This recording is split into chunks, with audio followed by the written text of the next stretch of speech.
almost 3 years and an infinity of coolness. Mom was pulled up in the loading zone of a bus stop with her hazards on, and at that moment, a car pulled next to us and honked. "Excuse me! I don't like to be hurried!" Mom yelled. She peeled away from the curb in her usual way. Heads probably turned. I long ago had to stop caring if anyone stared when my mother was around, or I'd have been caring all the damn time. My mother is beautiful. And loud. "Want to go to the mall?" Mom asked then. "I need new blouses. Apparently my business casual is too much casual, not enough business." "They told you that?" "They sent out a memo about jeans today. I'm the only person on the floor who dares to wear jeans." After working for years in the office of my old middle school, Mom started a new job working as an executive assistant at a finance company this week.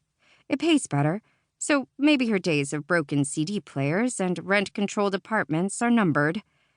"Does it have to be the mall?" I asked. "Where else am I going to get clothes at 5:11 p.m. on a Thursday?" Mom said. After I responded with silence, she added, "I'll buy you both dinner after." Deal. At rush hour in the Bay Area, traffic was at its usual standstill. So much merging, so much honking. On one side, beyond, there were the lush green hills. On the other, the glimmering bay with its silver bridge, silhouettes of skyscrapers. We made it to Emeryville a little before 6. We parked on the 3rd floor in the garage at Bay Street, the outdoor mall that is a long, narrow lane composed of chain stores with apartments above. We took the elevator. Joy complained about the mall, and I joined in, and Mom threatened to not buy us dinner if we didn't stop because she hates the mall too, and she'd just driven through vehicular Hades. Small details I remember now that everything is different. We went into acclaimed first. Mom walked around squinting at labels on pants with her reading glasses on, murmuring words like bootcut, like she was learning a new language. Joy went rifling through black lace underwear. Nothing seemed off.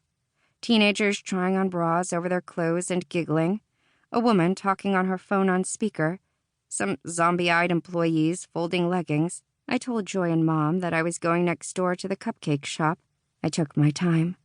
I sat and unwrapped a vanilla cupcake with salted caramel frosting and scrolled on my phone at a confetti-patterned plastic table. I took a bite and closed my eyes, the salt and sugar together a drug. I could hear the music from acclaimed next door, an earworm about living in the moment, and the sound of the girl behind the register humming along. And then popping, snapping, like fireworks. 2, 3, 4. I opened my eyes. The girl behind the counter had stopped humming. "Shit, that sounded like a gun to you?" she asked. 3. Mom joins me in the hospital room after her exam. She's fine in a way, and in another way, she'll probably never be fine again.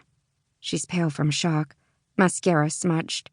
She gets angry that the news is on, and when I tell her, gently, there is no remote, she rips the cord out of the wall. Then she collapses in my arms and cries, and I cry too, even though I don't feel I have the same right to cry as she does. I wasn't in the store when it happened. I didn't see anyone get shot in front of me. I didn't hide in the middle of a clothes rack and whisper prayers into my hands for 5 minutes that stretched into a nightmarish eternity. When Mom and I pull apart, both our shoulders are wet and stained black from each other's makeup and tears. "I can't believe this happened," she keeps saying. I nod. "We were just shopping," she goes on. "I was buying pants for work." I nod. "And then he just came in and started shooting. He kept doing it and he didn't stop. How did we not get shot?" "Did I get shot?" Joy asks from the bed. Mom and I gasp because Joy's awake. We rush to her side. Joy's gaze is glassy and thick, her eyes smaller than usual. She pulls her blankets off her legs, looking for wounds. No, Mom tells her. "You whacked your head trying to hide under a counter." Joy touches her head. "You fell down," Mom says. "You played dead." "But I didn't get shot?" she asks. "You don't even have a concussion."